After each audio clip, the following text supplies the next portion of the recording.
The architecture development method is a generic process, so it's always likely to be adapted to meet your specific needs.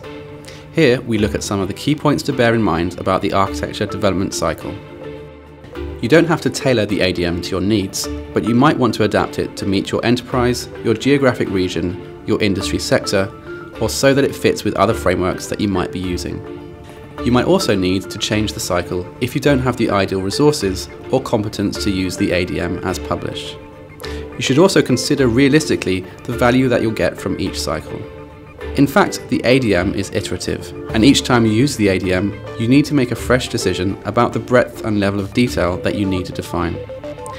Each time you use the ADM, it will be to meet a different need, so consider which architectural assets you can leverage either from previous iterations of the cycle or external reference models.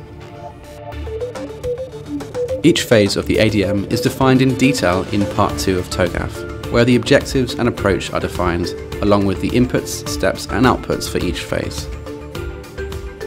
Requirements management is a continuous phase used by all of the other phases. Outputs become inputs to other phases. Initial versions of deliverables are shown as version 0.1, while a formally reviewed version becomes 1.0.